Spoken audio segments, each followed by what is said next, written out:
বাংলাদেশের সাথে ভারতের সম্পর্ক কিভাবে ম্যানেজ করা হবে তা দিয়ে বাংলাদেশের ভবিষ্যৎ নির্ধারিত হবে। ভারতকে ডিল করতে না পারলে আমাদের স্বাধীনতা সার্বভৌমত্ব থাকবে না, হায়দ্রাবাদ আর কাশ্মীরের মতো খাইয়ে ফেলবে। আমাদের কালেকটিভ মেমোরিতে জায়গায় রাখতে হবে কিভাবে হাসিনাকে সাপোর্ট দিয়া বাংলাদেশকে ধ্বংসের শেষ সীমানায় নিয়ে আসছিল ইন্ডিয়া, বাংলাদেশের উপরে কিভাবে চাইপা বসছিল। আপনি এটা বুঝতে পারবেন খুব ভালোভাবে যখন আপনি দেখবেন ওই ছবিগুলা, যখন ইন্ডিয়ান হাই কমিশনারদের বাংলাদেশের পলিটিশিয়ানদের সাথে যখন কথা বলতো তখন তাদের বডি ল্যাঙ্গুয়েজ দেখবেন, তারা যেভাবে বসে কথা বলে। দেখেন এই যে দোরাই স্বামীরা, দেখেন ও দোরাই স্বামী না, ও বাংলাদেশের স্বামী হয়ে উঠছিল। দেখছেন দেখছেন বাঞ্চত কেমনে বসছে। একজন পূর্ণাঙ্গ সচিবও না, কিন্তু একজন অতিরিক্ত সচিবের পদমর্যাদা, একজন রাষ্ট্রদূতের, সে একটা মন্ত্রীর সামনে কেমনে বসে, কেমনে কথা বলে। দেখেন ও ডিক্টেট করতেছে বড় লাটের মতো। আর হাসিনার মন্ত্রী শালা ভালসিউন, ও মনে হয় প্রভুর সামনে বসে আছে, দেখে মনে হচ্ছে না কেন্দ্রে দিবে। আবার দেখেন রাজশাহীর সিটি মেয়র, প্রতিমন্ত্রী পদমর্যাদা একজন, সহকারী হাই কমিশনের সামনে কিভাবে বসে। তবে আজকে আমি খুব খুশি, আঙ্গেরের টোলা মন্ত্রীর সামনে প্রণয় ভার্মা বসেছে কিভাবে, দেখেন মনে হচ্ছে প্রণয় ভার্মাই কেন্দ্রে দিবে। সাব্বাস বড় ভাই, আপনাদের অভিনন্দন, টুপি খোলা অভিনন্দন। আপনারা টোলা মন্ত্রী বলে ডাকবো না, আপনি রেসপেক্ট আর্ন করছেন। এই প্রণয় ভার্মা আসাদুজ্জামান খান কামাল আর কুমড়া পটাশের সঙ্গে যখন বসে তখন ক্যাঙ্কে করে বসে, দেখেন দেখেছেন। এইটা সে পাশাপাশি দেখান, আহ্বানের বড় ভাই আর কুমড়ো পটাশ আর আসাদুজ্জামান খান কামাল তিনজনেরটা পাশাপাশি দেখান, দেখেছেন। তো ওই জিঙ্কা করে বসিছে প্রণয় ভার্মা, এটা ফোরা হইলে না ইঙ্কা করে বসে রোগীরা। তবে বড় ভাই জেনারেল জাহাঙ্গীর সাহেব এটা যদি পাসার পড়ার কারণে বসে থাকে ইঙ্কা করে, তাহলে গেলে আপনার ক্রেডিট দেবো না, থুক্কু কয়ে গেল প্রশংসা ঘুরে নেব।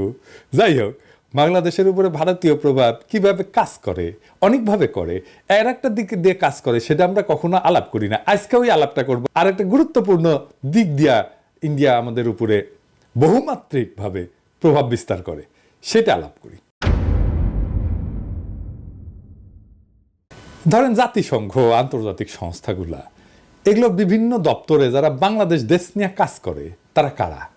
বেশিরভাগ ক্ষেত্রে এরা ইন্ডিয়ান। ধরেন একটা এক্সাম্পল দিই, আইএলও বাংলাদেশ চ্যাপ্টার দেখা হয় কোথায় থেকে? দিল্লি থেকে। দিল্লিতে আইএলওর আঞ্চলিক অফিস, ওইখান থেকে আপনি ওইখানদের কর্মকর্তাদের দেখান তো, এটা সাহেব লিস্ট আছে ওইখানে ওদের ওয়েবসাইটে, দেখেছেন 80% ইন্ডিয়ান, আরও বেশি হবে হয়তো। এখন দেখেন হাসিনা আমলে HRW বিবৃতি দেয় শ্রমিকদের অধিকার নিয়ে, কিন্তু আইএলও কোনোদিন দিছে কোনো শ্রমিক অধিকার নিয়ে কথা বলছে?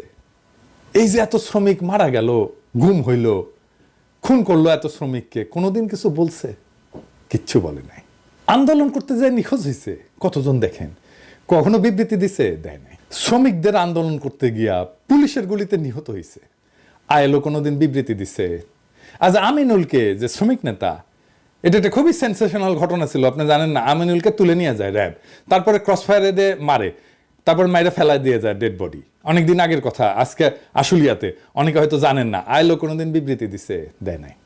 কিন্তু এই এখন দেখবেন এই যে শ্রমিক এলাকাতে গ্যাঞ্জাম হইতেছে না, এখন দেখবেন আইএলও কি বলে, সে এসে বলবে তোমরা সিবিআই আছে। সিবিআই মানে জানেন তো, শ্রমিকদের পক্ষে কথা বলার বৈধ প্রতিনিধি। এটা আন্তর্জাতিক আইনে স্বীকৃত, মানে কালেকটিভ বার্গেনিং এজেন্ট বলে। শ্রমিকদের পক্ষে কথা বলবে। প্রত্যেকটা প্রতিষ্ঠানের, প্রত্যেকটা শ্রমিক এলাকায়, প্রত্যেকটা ইন্ডাস্ট্রিতে একটা করে সিবিআই থাকে।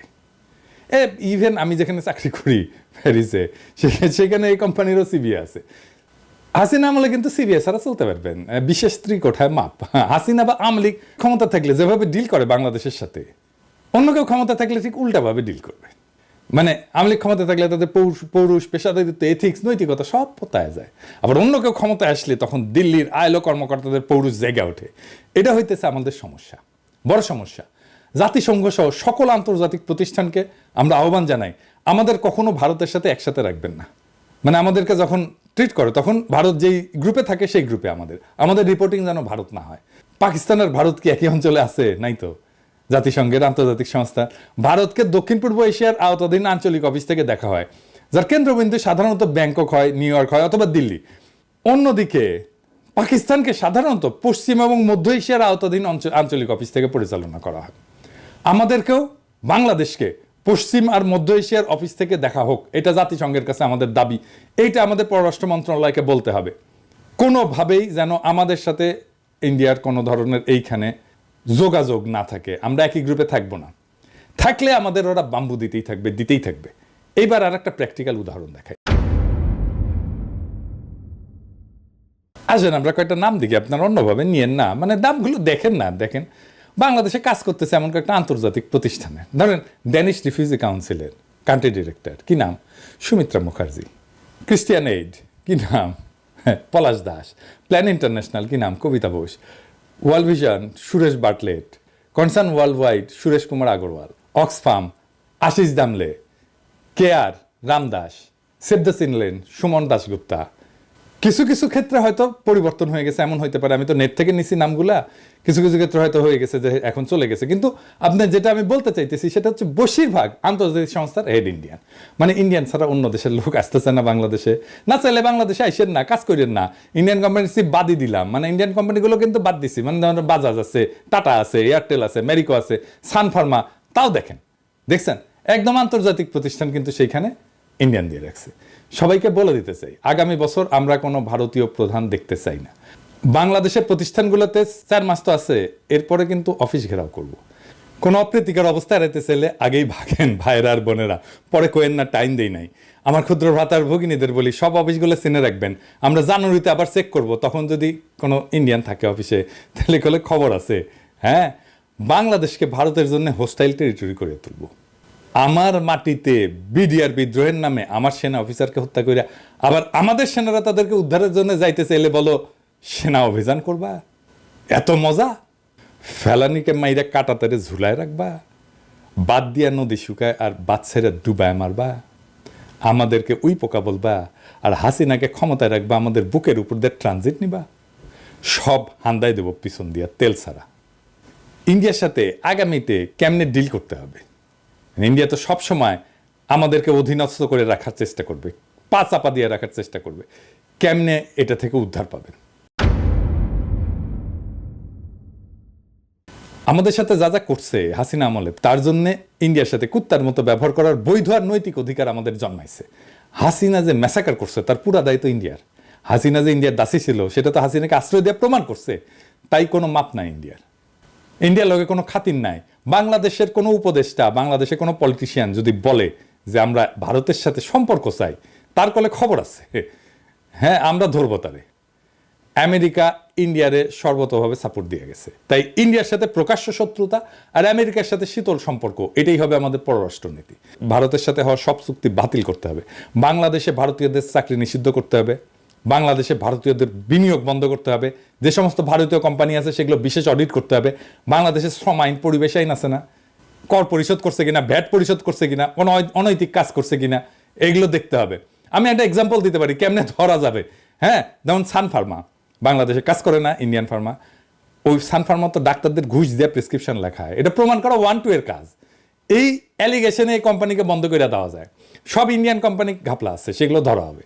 বাংলাদেশে ভারতের অর্থনৈতিক স্বার্থকে শূন্য করে দিতে হবে, কারণ আমাদের সব সময় মনে রাখতে হবে ভারতের সম্ভাব্য আগ্রাসন বাংলাদেশের উপরে। ভারতের ইতিহাস আছে, হায়দ্রাবাদকে দখল করে ফেলছে না, কাশ্মীরকে দখল করে ফেলছে না, সিকিমকে দখল করে ফেলছে না, ভুটানকে তার স্বাধীন পররাষ্ট্রনীতি পার্সু করতে দেয় না, একটা স্বাধীন দেশকে, এক্সাম্পল আছে না? তাই আমাদেরকে সবসময় মনে রাখতে হবে ভারত আগ্রাসন করতে পারে। তাহলে আমরা কি করতে হবে? আমাদের মিলিটারি মাইট বাড়ানো, সশস্ত্র বাহিনীর সক্ষমতা বাড়ানো। আগের এপিসোডে বলছিলাম পারমাণবিক বোমা লাগবে আমাদের, সেটা করতে দেরি হলে এখন আমাদের লং রেঞ্জ মিসাইল লাগবে, যেন দিল্লিতে আঘাত আনতে পারে এইরকম মিসাইল লাগবে। চীনের সাথে বাণিজ্যিক আর সামরিক সম্পর্ক বাড়াইতে হবে, প্রয়োজনে ভারত বিরোধী সামরিক জোট তৈরি করতে হবে, ওরা দৌড়ের উপরে রাখতে হবে সবসময়। আন্তর্জাতিক সম্প্রদায়ের সাথে কূটনৈতিক সম্পর্ক জোরদার করতে হবে, বিশেষ করে দক্ষিণ এশিয়ার অন্যান্য দেশ যেমন চীনের সাথে, রাশিয়ার সাথে, এরকম শক্তিধর দেশগুলোর সাথে কৌশলগত সম্পর্ক গড়ে তুলতে হবে। জাতিসংঘের অন্যান্য আন্তর্জাতিক ফোরামে বাংলাদেশকে সক্রিয় হতে হবে, যাতে ভারতের সম্ভাব্য আক্রমণ বা আগ্রাসনের বিরুদ্ধে আন্তর্জাতিক সমর্থন পাওয়া যায়। বিজেপিকে আধুনিক প্রযুক্তি এবং গোয়েন্দা তথ্যের সাহায্যে আরো দক্ষ করতে হবে, সীমান্তে যেন আমার নাগরিককে গুলি করার সাহস না পায়। আমাদের সীমান্তের ভিতরে ঢুকে বিএসএফ গুলি চালায়। এইবার আমাদের বলতে হবে, আহো ভাতিজা আহো। আমাদের সীমানার মধ্যে ঢুকলে ট্যাঙ্গে রাখা হবে, পা উপরে মাথা নিচে। ট্রেনিং তো আছে, এই ঠোলা মেরে ট্যাঙ্গে রাখা হয়েছিল না, কামটা ভালো হয়েছিল কলে। হাসিনা পেলে একইভাবে ট্যাঙ্গে রাখা হবেনি, ওই ইতালিক মুসলিনিতে একইভাবে ট্যাঙ্গে রাখা হয়েছিল। তাই আমাদেরকেও বর্বর করতে পারবে না। আপনি একটা বিএসএফ ট্যাঙ্গে রাখেন, উই আর জিন্দেগিতে বাংলাদেশের নাগরিকের উপর গুলি ছুড়বি না, বাংলাদেশে সীমান্ত ক্রস করে ভিতরে ঢুকবি না, লিগে রাখতে পারেন। এবং আমাদের একটা জাতীয় ঐক্য তৈরি করতে হবে শিশু অবস্থা থেকে। দেশের ভেতরে জাতীয় ঐক্য যেন বজায় থাকে সেই ব্যবস্থা করতে হবে। এবং দেখবেন ইন্ডিয়ার সবচেয়ে বড় স্ট্র্যাটেজি হচ্ছে বাংলাদেশের ভিতরে অনৈক্য বজায় রাখা। এখন দেখতেছেন না বিভিন্ন পলিটিক্যাল পার্টির মধ্যে অনৈক্য শুরু হয়েছে, একজন আরেকজনের পিছে লাগিয়েছে, দেখেছেন না? এটা ইন্ডিয়ান প্ল্যান করে, বুঝছাও? যারা করিচ্ছে সবাই ইন্ডিয়ান প্ল্যানের মধ্যে পা দেখিছে। এটা রয়ের প্ল্যান যে বাংলাদেশের ভিতরে অনৈক্য বজায় রাখতে হবে। তো এই দেশের ভিতরে যে জাতীয় ঐক্য, এই কাজটা শুরু করতে হবে স্কুল থেকে। এখনই সময়, সেনাবাহিনীর তরুণদের জনগণ এখন পছন্দ করতেছে, এরা স্কুলে স্কুলে যাবে, ছাত্রছাত্রীদের সাথে কথা বলবে, আমাদের স্বাধীনতা সার্বভৌমত্ব কিভাবে রক্ষিত হবে, কারা আমাদের স্বাধীনতার শত্রু, কে আমাদের আক্রমণ করতে পারে, এইসব একেবারে স্কুলে ছাত্রছাত্রীদের মধ্যে ঢুকাই দিতে হবে।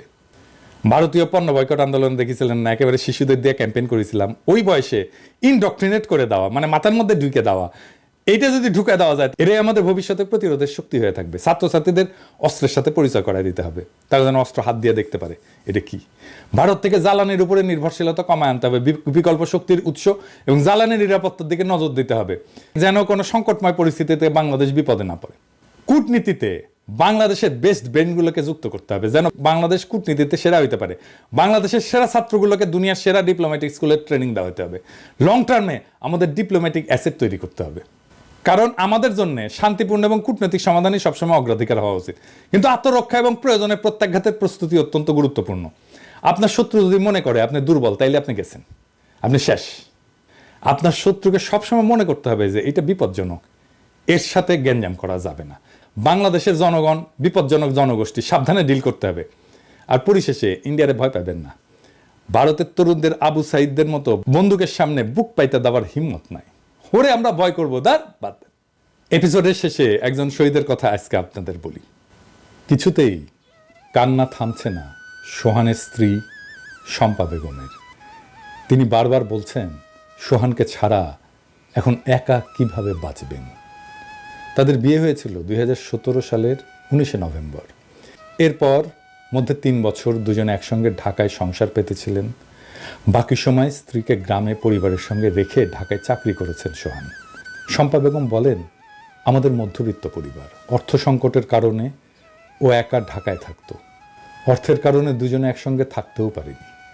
গত 1 বছর বাড়িতে একটা নতুন ঘর দিচ্ছিল। সে আমাকে বলেছিল, শম্পা, আমি আর তুমি এই ঘরে থাকবো। ঢাকার CMH-এ স্বামীর সঙ্গে শেষ কথা হয়েছিল শম্পার। তখন সোহান শম্পাকে বলেছিল, তুমি কেঁদো না, আমার কিছুই হবে না। তবে সোহান আর ফেরেননি। অস্ত্রোপচার করে শরীর থেকে বুলেট বের করা গেলেও রক্ত বন্ধ করা যায়নি। 18 ব্যাগ রক্ত দিয়েও বাঁচানো যায়নি সোহানকে। সংসারের অভাব থাকলেও ভালোবাসার কমতি ছিল না। উল্লেখ করে শম্পা বলেন, স্বামী ছাড়া কেউ ছিল না আমার। সে সব সময় সব ধরনের পরিস্থিতিতে আমার পাশে থেকেছে। সে বলতো, চিন্তা করো না, আমি তোমার পাশে আছি। আল্লাহ আমাকে একটা সন্তানও দেননি, আমি এখন কিভাবে বাঁচব। সোহান শাহ গুলিবিদ্ধ হয়েছিলেন 19 জুলাই শুক্রবার বিকেল 4:30 দিকে রামপুরা CNG পাম্প এলাকায়। তখন তার সঙ্গে ছিলেন 2 সহকর্মী, অলিউল ইসলাম আর নূর হোসেন। সেদিন আন্দোলনে যাওয়ার বিষয়ে অলিউল ইসলাম বলেন, চোখের সামনে অনেক ছাত্র ভাইদের মরতে দেখেছিলাম, আমরা ঘরে বসে থাকতে পারিনি। এই ছবিটা দেখেন, অপারেশন থিয়েটারে যাবার আগে তার মায়ের সাথে ছবি। সোহান বলেছিল, মা তুমি টেনশন করো না, আমার কিচ্ছু হবে না, আমি সুস্থ হয়ে ফিরে আসব। সোহানের কথা সত্যি হয়নি। সোহান আর ফেরেনি। কি তরতাজা ছেলে একটা। গুলিবিদ্ধ হওয়ার 39 দিন পর 27 আগস্ট ঢাকার CMH-এ চিকিৎসাধীন অবস্থায় শাহাদাত বরণ করেন সোহান। প্রত্যেকটা শহীদ মৃত্যুর জন্যে ইন্ডিয়ার দায় আছে, কারণ ইন্ডিয়া তার দাসী হাসিনাকে জনগণের অধিকার হরণ করে বাংলাদেশের ক্ষমতায় রেখেছিল। এই শহীদদের মৃত্যুর জন্যে প্রত্যক্ষ আর পরোক্ষভাবে দায়ী ইন্ডিয়া। এটা আমরা কখনোই বিস্মৃত হব না। ইনকিলাব জিন্দাবাদ।